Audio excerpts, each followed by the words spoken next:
Everyone welcome back to my channel. তো আপনারা কেমন আছেন? আমরা আলহামদুলিল্লাহ ভালো আছি। তো বন্ধুরা চলে আসলাম আজকে আপনাদের সামনে ব্লগ নিয়ে। প্লিজ বন্ধুরা ভিডিওর শুরুতেই একটি লাইক দিয়ে ভিডিওটি কন্টিনিউ করবেন, আর যারা এখনও সাবস্ক্রাইব করেনি তারা ভিডিওটি ভালো লাগলে সাবস্ক্রাইব করে আমার পাশে থেকে যেতে পারেন। আর অলরেডি যারা আমার চ্যানেলটাকে সাবস্ক্রাইব করে দিয়েছেন তাদেরকে অসংখ্য অসংখ্য ধন্যবাদ। আপনাদের সামনে এমন একজন নারীকে নিয়ে আজকে হাজির হয়েছি, তার অতীত এবং বর্তমান, যার মধ্যে ফুটে উঠেছে একটি বাঙালি নারীর প্রতিচ্ছবি। তো সাথে থাকুন বন্ধুরা, ভিডিওটি দেখতে থাকুন।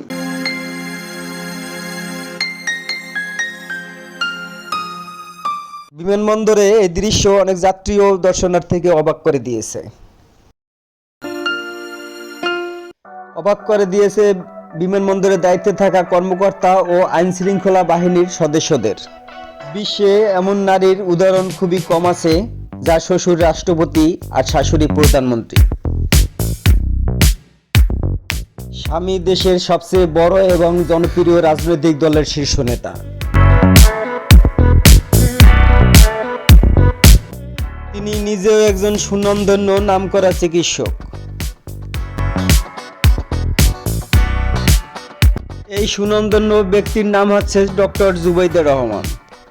এটি ছিল মাত্র জুবাইদা রহমানের শ্বশুরকুলের পরিচয়। ডক্টর জুবাইদা রহমানের বাবা ছিলেন নৌবাহিনীর প্রধান ও সাবেক মন্ত্রীও ছিলেন তিনি। আর ডক্টর জুবাইদা রহমানের আপন চাচা ছিলেন মহান স্বাধীনতা যুদ্ধে সশস্ত্র বাহিনীর সর্বাধিনায়ক জেনারেল এমএজি ওসমানী।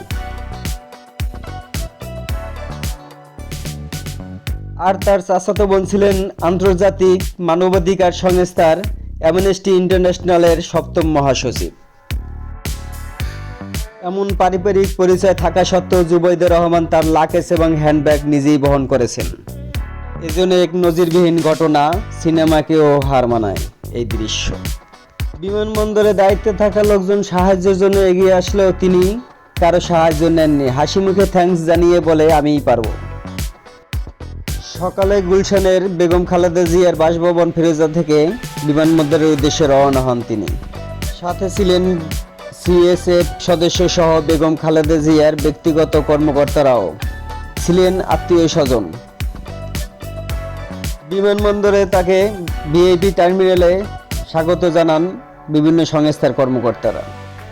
বিমানবন্দরে উপস্থিত থাকা লোকজন বলেছেন, এমন পারিবারিক পরিচয় থাকা সত্ত্বেও ডক্টর জুবাইদা রহমানের মধ্যে ফুটে উঠেছে বাঙালি বধূ, বাঙালি নারীর শতভাগ প্রতিচ্ছবি।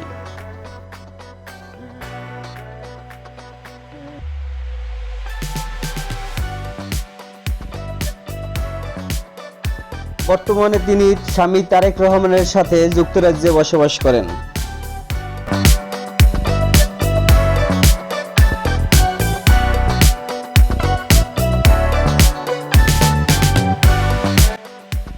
তো বন্ধুরা, এই ছিল আজকের মতো ব্লগ।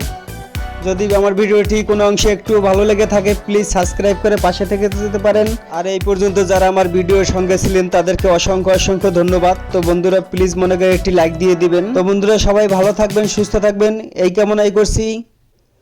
আল্লাহ হাফেজ।